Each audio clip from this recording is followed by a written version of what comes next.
Hello, PAX Online. Welcome to our panel today. We are happy to be hosting Session Zero Critical Conversations. My name is Elizabeth Kilmer.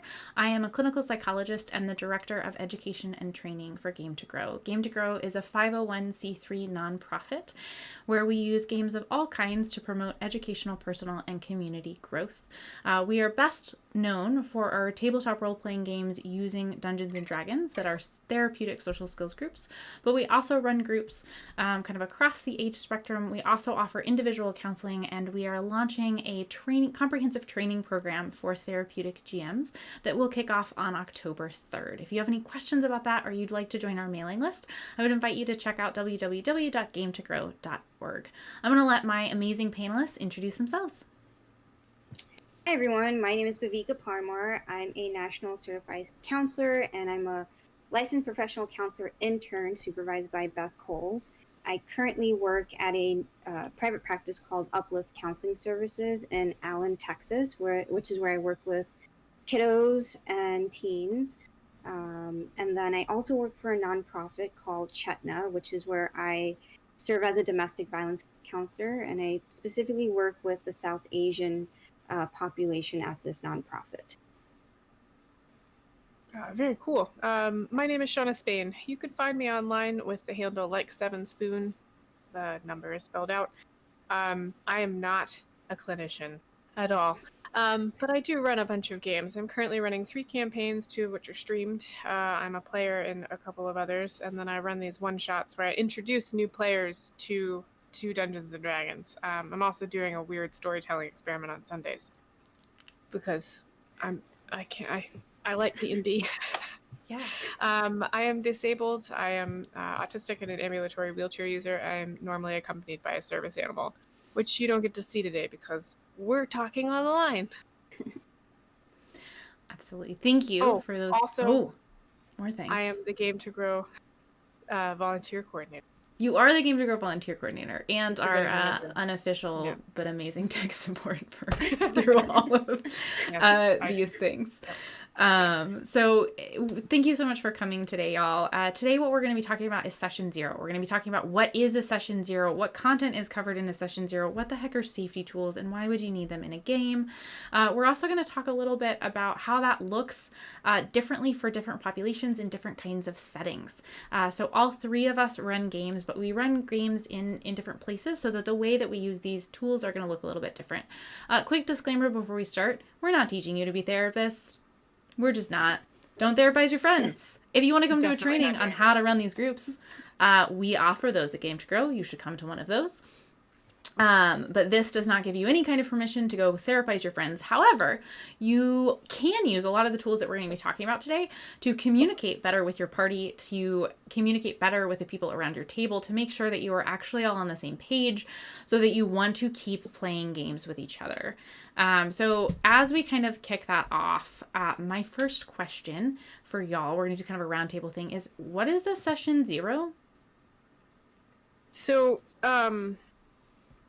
for me, a Session Zero is what happens before the party actually starts to do anything. And so you can do all kinds of things in the Session Zero. Like often if you talk to other GMs that don't know what a Session Zero is, but you say, well, did you sit down with your players and figure out like what they were all playing together? Like, did you do that all at the same time and maybe work in a little bit of like, maybe some of them knew each other ahead of time and like work out some of the secrets you wanted to sprinkle through. And they go, yeah, I did that. It's like, cool, that's part of your Session Zero. What I tend to do with it is to lay down a lot of the ground rules. So in my games, I'm a storytelling GM, so I like to do collaborative storytelling. I'm not out to get my players, which often shocks them. And I don't appreciate them being out to get me. And so I lay that out. I also don't memorize the rule books. I've had people bow out of my campaigns because that's not the game for them. They wanted combat-heavy games, and I don't run combat-heavy games. They wanted all of the rules as written. I don't run my games like that. And it's better to find that out in a Session Zero than to be 30 sessions in and be like, why am I miserable? I don't like being miserable. I'm supposed to be doing this for fun. And then hating somebody. That's the worst. So get it out there at the beginning. Absolutely. Yeah, I think with session 0, oftentimes our main goal is to get on the same page, right? Because the idea is you want to outline like what is the purpose of this game. Maybe the purpose is having fun. Maybe the purpose is relaxing. Maybe the purpose is like getting like flexing our storytelling muscles. Maybe the purpose is like I just want to fight things all the time. Maybe that purpose is therapeutic. Maybe it's around social skills. Maybe it's around identity development. Maybe it is around dealing with kind of past trauma or anxiety or depression.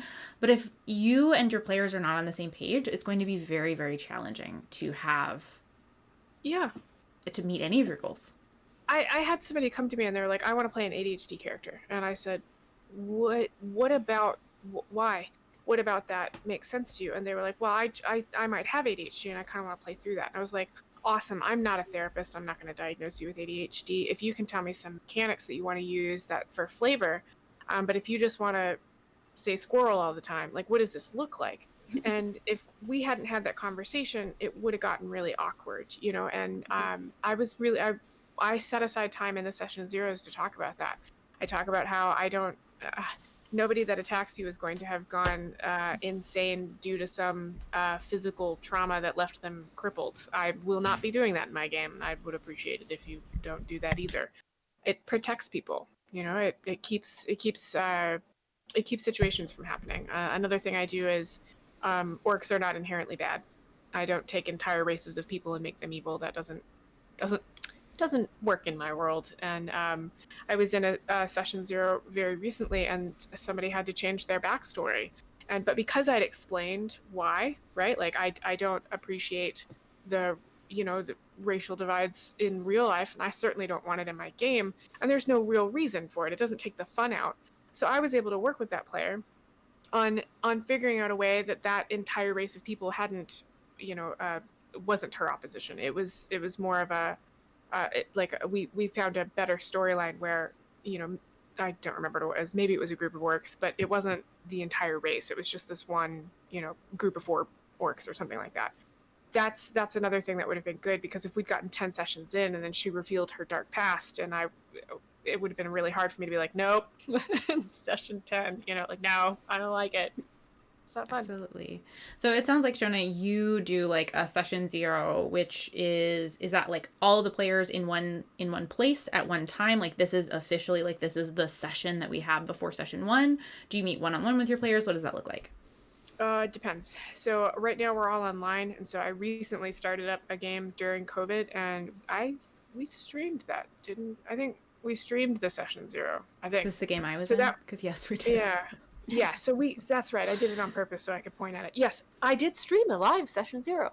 But I also use Discord heavily. So I've got private channels with each of my characters, and I was able to use those, each of my players, I was able to use those to ask certain questions about their characters, and to have back channels. So if somebody is like, if I give a note to somebody, I'm like, do you read it to the party? And they're like, no, I keep it to myself. I send it to them in a back channel. But it also gives me a place to be like somebody picked up a turtle recently, and they were like, I want it to like have actions and things, and I was like, well, let's talk about that. So instead of doing that at the table, I was able to do that more offline. So that can be helpful. I've had players come to me and be like, I just need to talk at you for an hour. It's like, great. It depends on what the player needs. If the player wants to write you a novel and that doesn't work for you, maybe in the session 0 being like, I love your novel. It's amazing, but it doesn't work for me. Can you give me some bite sizes? That's where you end up compromising. But yeah, I try to get everybody together at least once before the session starts to prove that that's the time we're all going to meet every week. Mm-hmm. Every week we're going to meet at this time, and to let everybody get to know each other, because it's very rare that I put a group together that everybody knows each other. Okay. So it sounds like an alternate goal of a session 0 for you is making sure that like everyone is actually capable of showing up at the time intended. Yeah. I love that. Yeah. Yeah. So Bhavika, I think you and I might do at least our therapeutic session 0s a little bit more the same, where they might not look exactly like the traditional, this is where we're meeting for an hour or 2 hours. Can you tell me a little bit about that? What that looks like for you? So for me, specifically, I have done it obviously in nonprofit, and then currently the last session I've run, last group I've run was in private practice. So yes, we do have a set time. We have all these specific days that we're going to meet. So everyone is supposed to show up. and then that's the first time that we all meet. That's everyone getting on the same page, making sure everyone's on the same page at least. And what I've done specifically is I give them an overview, very quick overview, but not go so much into detail, and then get started with the character building. And then what we also have done is, though we're in a group setting, I'll individually meet with everybody just to get an idea of where everyone's at.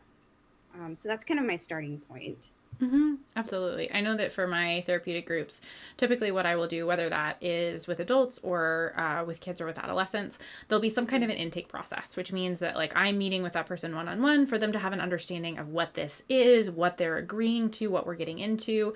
A lot of times when we have players coming into therapeutic groups, there's a really wide range of experience. I'll have players who not only have never heard of or experienced D&D, but fantasy might not be something that they've engaged in. They might not engage in any kind of video games or board games like that. That might be a pretty foreign world for them. And so really kind of reinforcing that like you don't have to have any experience to be in my groups. I may also have players who have been playing D&D for longer than I was alive. And so we have to have conversations about like what kind of GM am I? What edition are we playing? What does that look like around the table? Whether they hate it or not. Exactly. And so oftentimes that will happen as like as a one-on-one kind of conversation. We'll talk a little bit about character building as well. I run my players through a modified character creation. I'll basically give them a menu of options, and then I will create the character for them, unless they want to create their own character, in which case they can. But then when we meet when we meet as a group, I will start people with playing. I find that especially with newer players, it is really hard to talk about what you want in a game and what you don't want in a game and what you feel comfortable with and you don't feel comfortable with if you've never played. Even if you have some experience with video games, right? Like D&D, if you can like imagine it in your head, you can at least try and make it happen in the world. And that can create this giant kind of scary sandbox. I usually address that in my session zeros too. I tell people like, I don't expect you to have all the answers. And if I ask you how you do something and you give me a blank stare, I'll probably say something like, do you think your character would do this or this? And that's not to tell you how to play your character. It's to give you some options. And if you don't like any of those options, but you can think of a third option, then tell me the third option. It's, you don't have to pick A or B, pick C, pick Z. I don't care. And if you're like, I don't know, I just don't know, I'll come back to you. That's part of this. You're still going to be involved even if you don't have the answer right then. That kind of thing. So we've talked a little bit about kind of talking about how you GM, right? So how are you as a game master? What kind of game are you playing? Is this going to be a combat heavy game? Is this going to be an intrigue heavy game? Is this going to be a puzzle heavy game? When you're meeting, what the expectations are around that. Are there any other things that you think are really important topics that you would consider like session zero content, whether you cover them in a session zero, whether you cover them in an outside setting? We do like a yes/no list. So it's so I reach out to all of my players ahead of time to be like, are you available on this day at this time every week forever? Do you want to play D&D with me? I'm a storytelling GM. Cool. Everybody agrees. I'm going to ask you for a private yes/no list, and then I'm going to smash it all together because everybody gives me one, and then we're going to all agree on it as a party. And the yes/no list is things you want in the game and things you don't want in the game. So an example of things you want in the game is I would like there to be queens instead of kings. Cool. Things you don't want in the game, entire races of people being evil. Stuff like that. And I include my own stuff in there that I don't want to do. And when we agree on it as a group, that means the group is acknowledged that we're going to avoid doing something that would be upsetting to somebody. And that's something I always do in a session zero, and I regularly update it as well. Absolutely. I think what I've started to do, well, I've been doing it, I should say, is assessments, having some form of a simple assessment and a questionnaire, just to get some insight beforehand, right? Before they really delve into the adventure, to see where their mindset is. And then, once we're towards the end, wrapping up the group itself and then having a post questionnaire, to see what's changed. So I found that to be really helpful. Just getting to see where are they coming from, what is their perspective on all of this, and what do they hope to gain. That's something that's been really important and helpful. Absolutely. I think especially for therapeutic games of any kind, right? If this is a therapy, if you're engaging in mental health treatment, you probably have some goals. Those goals don't necessarily have to be really well formulated. You don't have to go in. Oftentimes people will say, I want to feel better, or I want to communicate better, or I want to like stop being angry all the time. But you should be able to work with whoever your provider is to talk about what those goals can be generally. For kids, sometimes they may not have explicit goals, but their parents or guardians might have goals, or might be able to talk about some things that have been challenging, right? Maybe they're having a really hard time getting along in school. Maybe they're having a really hard time concentrating. Maybe they're having a hard time making friends. Maybe they're getting bullied. And so having an understanding of both the general goals of your group as well as the individuals can be really, really beneficial as you're thinking through and planning out your games. On the like social fun side of it, I'm not going to therapize my friends. I'm not going to do that. It's sounds awful and is also unethical on so many levels. But I still want to have an understanding of what people are trying to get out of the game. So I'm not going to give someone an assessment to figure out like what anxiety and depression symptoms they're popping on. But I may ask them questions about what they're hoping to get out of the game, how long they're hoping to play. Shawna, I know that you did this with a game I was in. Part of our kind of session zero was like, hey, we're going to play through this adventure. And then at the end of that adventure, we're going to decide if we want to keep going. And we're going to decide if that's something that we want, if it's something that we're able to do because of our schedule. So I think setting the stage, and you did this you did a really, really good job of this, of we may get to the end of this adventure and you might want to continue, but your life doesn't let you. And that's okay. And so setting the expectations around things like that, like what is the length of this campaign, is something that can be really valuable for your players. And that's something you're also going to do in treatment, right? If this is a 10-week session, but you have the option to extend that, it's important for people to know at the outset, to have an idea. And a lot of this revolves around consent, right? We want people to have informed consent, which means I am actually aware of what I'm agreeing to. If I start this game thinking that it's going to be, combat light and role play heavy, and it is the opposite of that, and I have a really bad time, that doesn't mean I'm being a bad player. That means that there was a miscommunication. Exactly. And so it's really important to kind of talk about that, especially because you're often... Go ahead. No, you finish. Yeah. So you're often playing games with your friends. You do not want a D&D campaign to destroy your friendships. No. So one of the things that I think you bring up there is, if I may, is you got to set up lines of communication. If a player has feedback for you, you want that right away. You don't want to wait until the next time the GM decides to do another session check-in. And so I try to, in the session zero, set up like, if you have a problem with something I'm doing, can't read your face, autistic, so write it down or get me on the phone. Please share that. I'll know you're trying to be objective, and I'll try not to take it personally, and I'll make changes. I also encourage them to talk to each other, so they have their own PC channel that I'm not privy to usually, which I just realized I have to recreate. Yeah. And then they can talk amongst themselves. That means that they have a safe place to talk to each other. I also encourage smaller subsets of the groups when they come up via play, is like, maybe you two should talk about that offline. But I always try and give an avenue of feedback, right? Like you pick away. You can send me an email. I'll make sure I sync with you every 2 weeks, something, so that there's always a check-in. That one I've always done, but there are other things that, I've learned, right? Like session zero, my very first campaign didn't have a session zero. I didn't know what it was at the time. I cobbled it together for my second game when I first started hearing about it. But I think that's an important thing to acknowledge as well, is, yes, this is a good recording. Watch this, good tips. But we're all learning this too, and we're gonna keep learning this. I think I'm looking forward to. I learn something every time I talk to y'all about this kind of thing.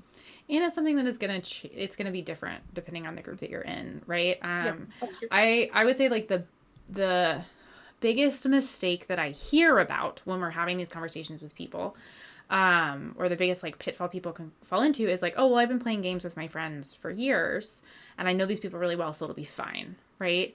But No.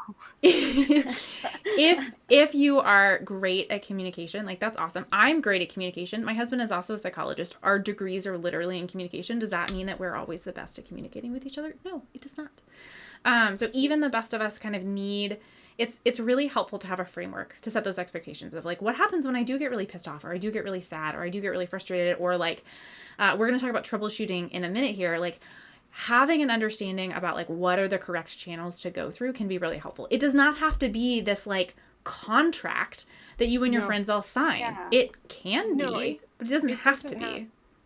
No, and I think it's important that if you've got somebody that definitely needs rules, give them rules.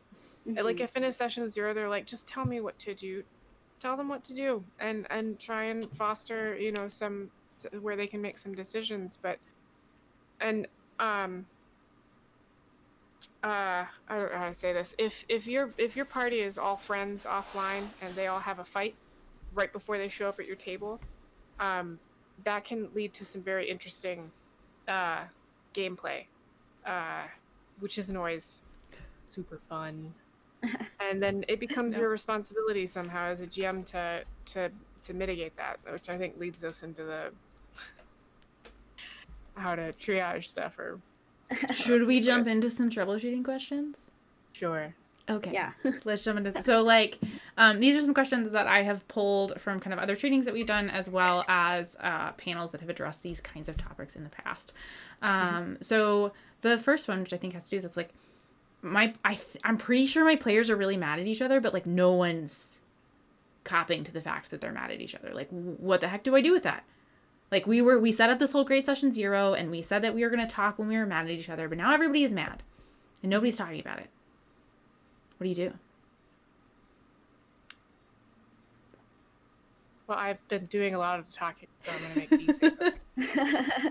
I'm trying to think back. I think there was a particular session that we had, Elizabeth. Are you talking about the divining rod session? Yeah. Yeah. So I'm thinking back to that one. So I think from what I recall, it's just like confronting it, right? Confronting the issue and just bringing it up and let's talk about it. Yeah, so we did it, and again, this was a therapeutic game that we were running together, so I would not necessarily recommend that you do this with your friends, but we had, it was a group of girls that every time they would start getting frustrated with each other, they would just like split the party. They were like, oh, I'm mad at you, so I just won't talk to or interact with you, and that will fix the problem, right? Spoiler alert, it doesn't fix the problem. No, it doesn't. Yeah. But I wasn't just going to say like, oh man, y'all have to like fix it, because that's the antithesis of everything I am as a therapist. So what we did was we, narratively, Bhavika and I worked together to create this divining rod where they were looking for these magical pieces of this magical staff that had been broken apart and hidden by a wizard. But he had this magical divining rod. It was this stick that could like basically magically sniff out the pieces of the rod, but there was only one of them. And so like they couldn't make any forward progress in the story unless they worked together. Yeah. And so what that meant was they worked together, and then they got more and more frustrated with each other until one of them was willing to say that out loud. Now, the reason I wouldn't necessarily recommend this for a friend game, right, is when adults get more and more mad at each other and then explode and they're just friends and there's not this contract that we're going to sit down and we're going to talk about our feelings and sometimes this is going to be hard, right? Like again, we're thinking back to the purpose, right? The purpose for me was not to sit down. I wanted them to realize that like just trying to split up or just not talking about it is not actually going to fix the problem. Yeah. And I knew these kids well enough where I understood the cues that they were giving me in terms of their ability to tolerate the distress that they were under, right? So I was able to modulate what was happening in the environment, consistent with the verbal and nonverbal cues they were giving me about how okay they were doing. I also had a co-DM where if we needed to like have someone step out because they needed a couple of seconds, Yeah. I had another therapist in the room with me.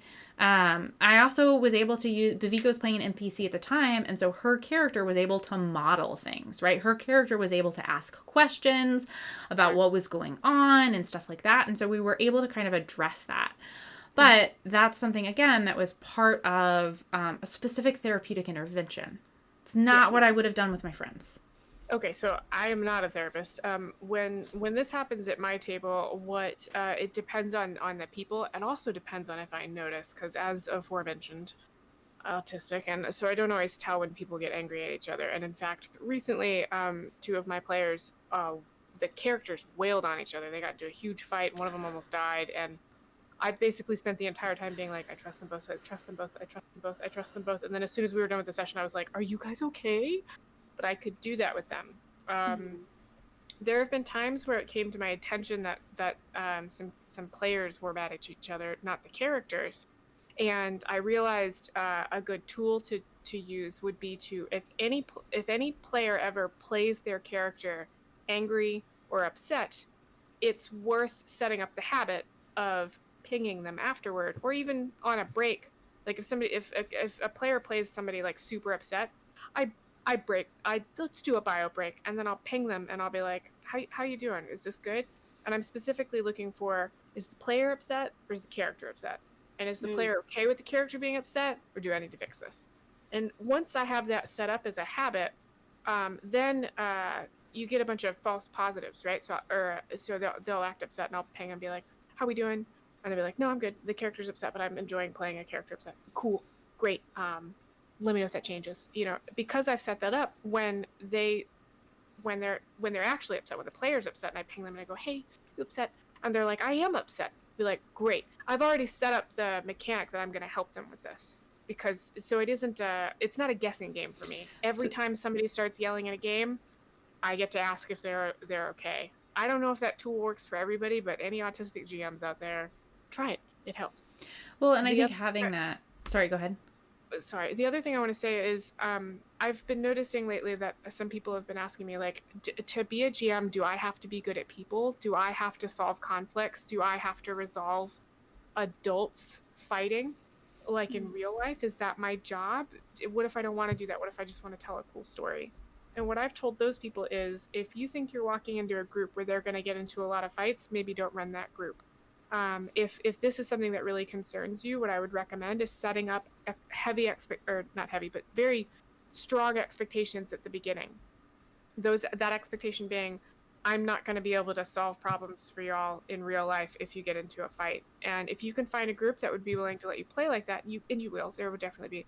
When that comes up, if they're fighting in real life, you can be like, folks, I notice you're doing this. We don't have the tools to handle it at this table. How about we take a break? Maybe y'all go talk about it. And you can come at it from a different angle where it isn't your exact, responsibility. I think it's important to not let that fester at the table. But if you're not up for the confrontation, you can mitigate that by setting up the expectations before any confrontation is necessary. That's not something that you'll get involved in. Does that make sense? Mm-hmm. I think you also bring up a really good point. Like, I think oftentimes the GM becomes responsible for the whole group. And while that absolutely is going to be true in therapeutic games, like, I am the therapist in the room, I am responsible for what's happening in that room at that time. It is okay, right, when you're setting boundaries, and I'm going to ask y'all kind of what are some of the boundaries that you maybe set as a GM, both personal and professional. It is okay to say, like, this is what I see as my responsibility as a GM. This is what I see as not my responsibility as the GM. It's my responsibility as the GM to, for example, when I GM games for friends, it is my responsibility to, like, set up the story, to talk to you about characters. If you don't understand how characters work, then I can help you build them. But, like, if you're someone who's played a lot, like, you are responsible for the maintenance of your character. You're responsible for updating your character sheet. You're responsible for bringing that to the table. You're responsible for keeping notes if you want them, because I'm not going to remember what magical items I gave you. And if they're not on your sheet, then they don't exist anymore, right? So those are some boundaries that I can set. Obviously, for the therapeutic games, I generally manage my character sheet. But for games for friends, I don't. part of that conversation can also be like, as the GM, are you the one who's responsible for setting the time? Are you the one who's responsible for rescheduling if someone cancels? Or is that someone else's job in the group? Are you responsible for snacks? Are you responsible for hosting? I realize that we're not doing anything in person right now. Are you there are many GMs that are doing this whole like everybody's going to order the same snack on the day of. So yeah, it's still relevant. And also questions like, okay, are you meeting through Discord? Who's responsible for that? If you're a GM who likes to be responsible for all of the things and you want that kind of control at your table, that's awesome.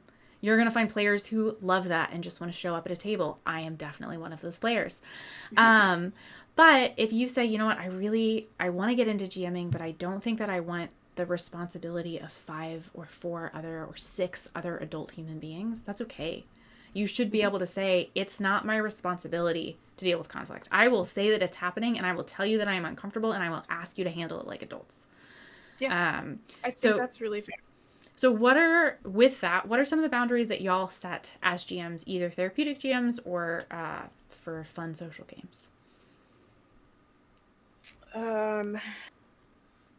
One of the things I set is I can't tell when people get angry. So if you're mad about something and you don't feel like you can talk to me about it, then we have a problem. You have to be able to tell me that you're upset, because I will literally never know and it'll just get worse. Just don't do it.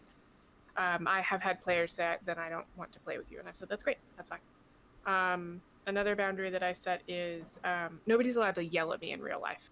That takes all my spoons, and I don't like it. Another boundary that I set is if you're going to be late, you have to tell me, because it freaks me out when people don't show up to a session. I had somebody not show up for an entire session once, and I spent the entire session convinced they had died. I disasterized, so that's another boundary I set.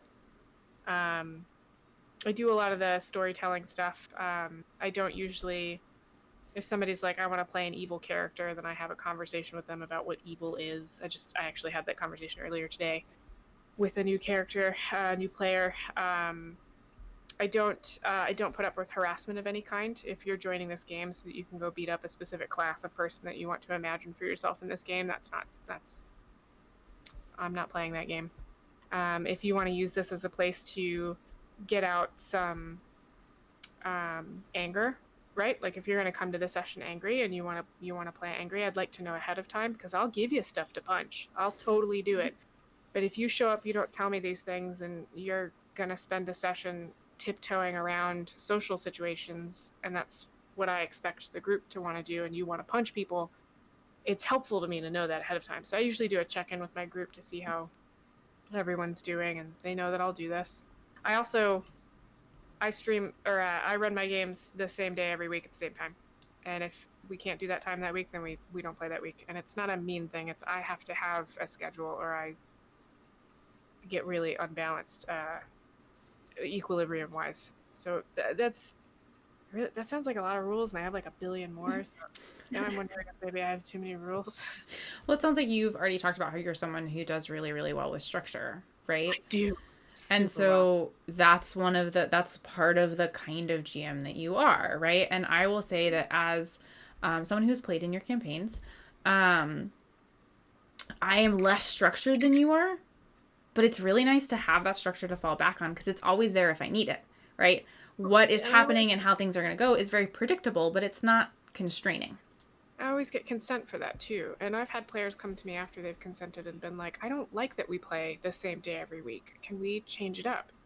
And I investigate that as a conversation of like, does that time just not work for you? Or do you just want chaos in your damn life?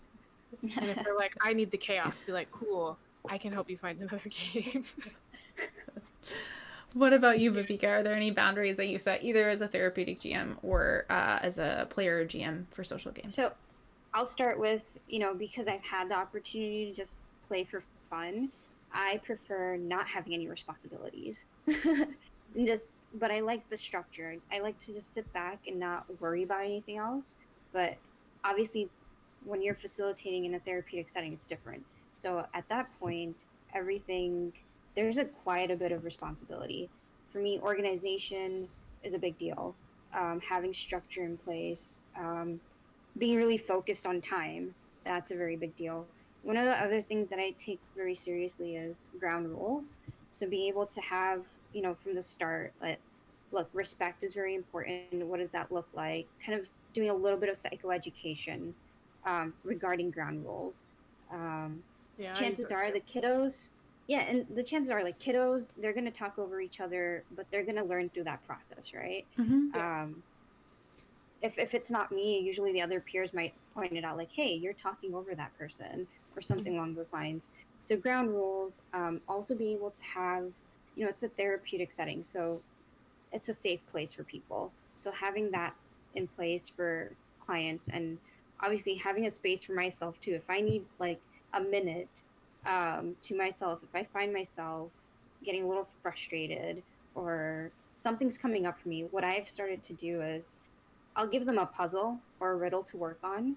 And that's going to be a little time for me to just stay quiet and That's your just observe. So that's been really helpful. Just having, that's the beauty of this game. Like you can just throw in things for them to do and you can kind of just take a step back for a little bit. So that's been really important, setting that type of boundary. And then also having a boundary in the sense when it comes to communication, that there's a way to communicate with one another, especially me being a therapist. I'm not a friend or someone you can just like talk to a specific way. So making sure that they understand that too.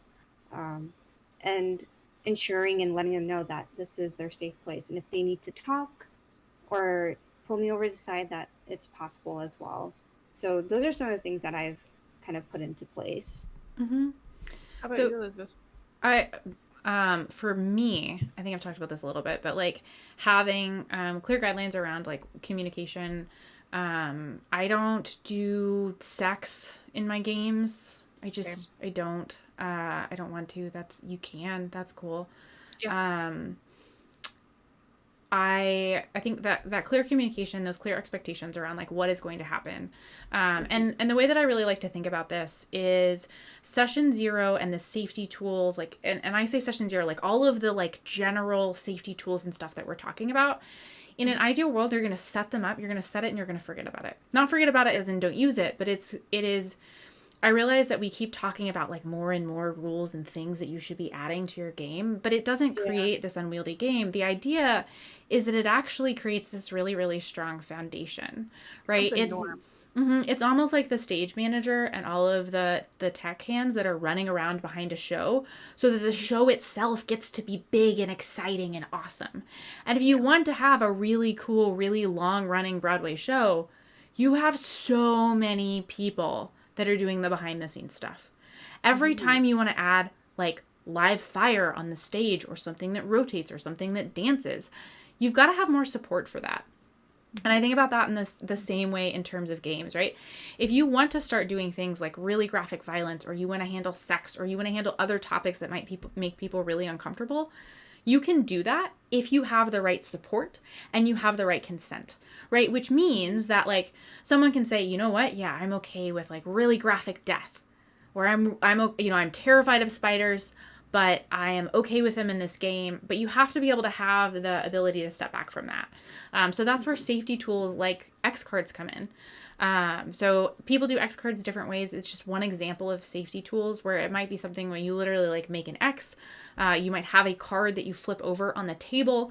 You can do other things virtually, but it basically says like, depends on what it says depends on the game that you're in, but it might mean I'm going to take a step back, or I need the topic to change immediately, or I need this to look differently. I need us to take a break.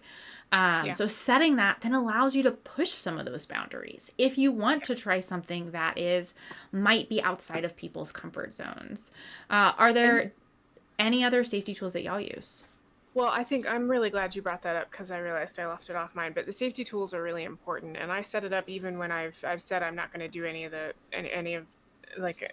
the tricky stuff, because I don't always know what might be tricky for some people. And your players might not either. They might be like, "Oh, I'm fine with this," and all of a sudden we're in the middle of this, and I'm not fine with this anymore. If they're not fine with it, yeah. So I also, because we're doing this all online, what I'll do is I set up private channels with each of them. And I pay attention to the channels. And if anybody has and needs a break of any kind, like I have to let the dog out, all the way up to I have to go cry in a corner, they have a way to do that, either in a way that they feel comfortable. And then the way that I respect that is I tell, if we're streaming, or if it doesn't matter where we are, I say, we're going to do a bio break. And then I ping the person, I'm like, how much time do you need? And if they can't tell me, I'll be like, cool, I'm going to give you 15, I'll check back in. And if they're like, yeah, I need the night, I'll be like, cool, you're going to drop off. And I'm going to go back and say, hey, so-and-so had to drop off. We're going to keep going. I'm just going to pilot their character. And I set that up with them ahead of time so that it's not suddenly in this crisis mode where I'm getting panicked messages from somebody being like, I hate it. Or somebody in the middle of a session being like, I'm out, and running away. Like, you set that up ahead of time. I think that's important. It can be simple. It can be a card. It could be a channel. It could be a secret phone number. It could be a safe word. It could be anything you want that you agree on together. Yes. I've actually done something similar. What I've started to do is I keep sticky notes with me, and I'll give them out during the beginning before we even start the adventure. Every session I'll give them a stack of like sticky notes to the kiddos. And if they have something they want to say to me and they just don't want to like say it out loud, write it down and just pass the sticky note over to me. So I'm in the loop of what's going on with them. They might not always feel comfortable saying, hey, I need to talk to you right now. Can we just like pause for a second? So I think being able to have a sticky note and just being able to have that form of communication helps.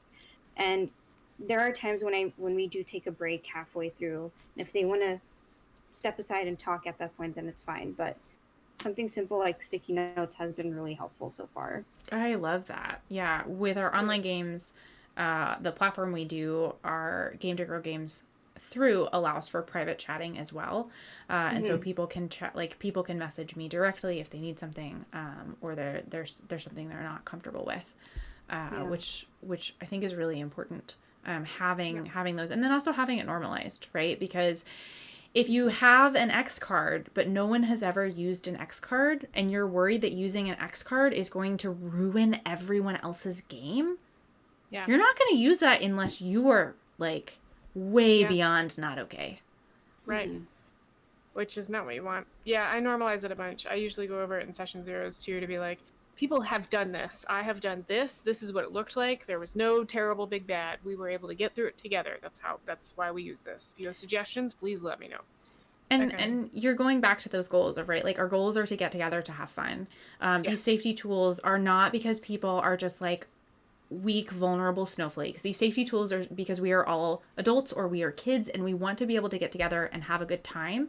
And we're going to get to be more creative and silly and ridiculous and engaged in this like immersive story building world if we feel safe and comfortable. If I know, right? Because if I want to do something that is wild and ridiculous, I want to make sure that everybody else around the table is either going to feel comfortable with that or they're going to tell me when they're not. Because otherwise I might do less cool stuff because I'm worried it might hurt somebody. And that's not good for anybody. Frankly, I like playing in D&D more because there are all of these like agreements that people will tell me if they're upset. And I don't get that in real life, and it's kind of frustrating. So I play a lot of D&D. We talk about like one of the most I don't know, there's so many valuable things about this as an intervention. I can talk about it all day long. But one of the things that I can be really, really helpful for is creating this environment that is very much a social environment, but is also a more structured environment than just like meeting at a restaurant or a bar with someone, or just like trying to make friends, whatever that looks like. Having unstructured social interactions is incredibly difficult for a lot of people. It's difficult for people on the spectrum. It's difficult for people with anxiety and depression. It's difficult for people ADHD, bipolar disorder. It's also difficult for people who are switching experience. For all of the people, right? I work with a lot of veterans, and it can Somebody be who had a bad day. Like, why do we do it? So what we're learning is no unstructured social interactions, but especially like if you're transitioning out of something, right? Like you're transitioning from school to life, if you're transitioning from the military to the civilian side, all of the rules that we don't ever actually talk about that very much exist in all of our communications with other human beings that's really challenging. It's really, really hard to switch from like, okay, well, my life was really structured and someone told me what to do and this is how I interacted with someone. And when someone said this, they meant this. Think about any conversation that you've tried to have with your in-laws or someone from a different area or someone from a different background from you. When my mother says she's fine, it means something very different than when my husband says he's fine, because my husband means he's fine. But that was hard for us to figure out because we're coming from different, we all have these different rules. And so using these kind of session zero techniques is a way for us to all get more on the same page. So we've only got a couple of minutes left, but I'm wondering that for anyone who's been watching this and is like, oh my gosh, I definitely need to be doing this, but this seems really overwhelming. There's so many different things that I should be implementing, and I guess I should create a whole new Discord server now. What would be your advice for someone who's just starting out, either as a GM or is just starting out as a player or has been GMing or playing for a while and thinks, you know what, it might actually be really helpful to implement some of these things? Any advice? Start with what kind of story you want to tell, and you can kind of go from there. If you figure out what kind of story you want to tell, then communicate it to the group you want to play with. If playing at the exact same time every week is important, make that important. If you want everybody to wear the color blue, make that important. So figure out what's important to you and then have a conversation with your players about it. That's all a session zero really is figuring out what's important to you, what's important to them, and having a conversation about that. That can take any form you want. You can do it in lots of channels. You can do it in email. You can do it through snail mail. I've seen people do that. You can I don't care how you do it. That's all you really need to do is sit down and collaborate on what your goals are together. And I know that sounds silly for a game, but frankly, I do it with board games too. And it does help. I really think it does. Yeah, I think for me, being able to explore, now I might not always have my thoughts put together. So what I usually do is just go on the net, look up stories, and try to, get some inspiration. So I think that really helps. And just like what you both have been saying, I think communication is such a big deal in this. Being able to, I know I struggle with anxiety, so I might be a little nervous to point out an idea or suggest something, but this is like an open space. So this is the best way for me to work on, like, hey, I want to, just hint this a little bit. So being able to explore what's on the net, tap into those resources, expand my creativity and imagination, be able to communicate that with the other players. And in a therapeutic setting, I guess, do a lot of research, connect with people. I think networking is a really big deal. And something, Elizabeth, that you've taught me is watch the games, see how it's played by different groups of people. Out there, yeah. Mm-hmm. Observations, just watching, you can gain so much and get different ideas. So I would definitely encourage that. Absolutely. And Viveka, like you mentioned, there are tons of resources around like session zero and consent checklists online. I find that open yes/no lists can be really challenging for new players or even players who've been playing for a while, but they've played a particular kind of game and maybe we're doing something different. So that things like most people assume I don't deal with certain things at this point, but it's nice to write it all down. Yeah. And so there are like checklists online that you can then have your players look through that. And they might be like, well, obviously you're not going to do that. So I never thought about writing it on the no list, but now it's in this form. And so it takes some of the guesswork out of it. It also takes some of the effort off of kind of your lap as the GM. I think for me, the biggest things that I hope that you take away from today's panel are that session zero and safety tools are going to be an ongoing process. And they should be a collaborative ongoing process. This is not you as the GM who has the sole responsibility for making sure everyone around the table has a good time. Because you are a player at that table too. Your role looks different, but that does not mean that you are single-handedly responsible for everyone's experience. And it should be collaborative, right? We've talked about things like X cards. Viveka uses sticky notes. I use people talking to me in chat. There's also like lines and veils. There are other safety tools. It's important for you to find what works for your group. Because like I mentioned before, if you have X cards, but no one is actually willing to use them, you don't have X cards. You're not using them. So kind of talking about those things on an ongoing process. And I will say it might be uncomfortable to talk about this at the beginning, especially if you've had a group that's been running for a while and you haven't talked about it before. Being uncomfortable does not mean that it is bad. Sometimes it means that you are growing and you are becoming stronger as a group and as a person. And that sounds super cliche, but I have gone to school for an extra like 10 years just so I can tell you that. So I want you to walk away from this panel. I'll tell you that too, man. I didn't go to school for it. It's damn true.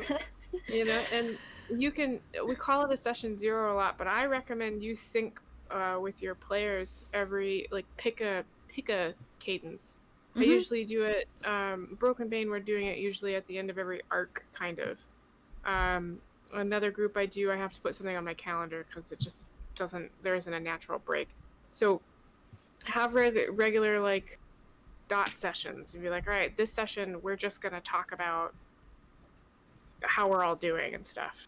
I think it's good to build in that time to go over stuff. And honestly, while we're all trapped at home right now, like having those more informal sessions might just be really nice as well.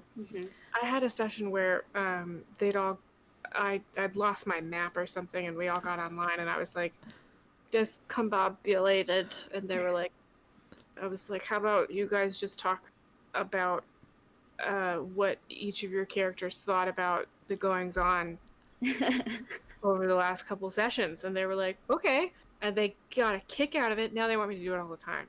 Oh, that's awesome. There you go. Yeah, you could find more fun things for your group to do. There you go. I love it. So there's different ways you can do that.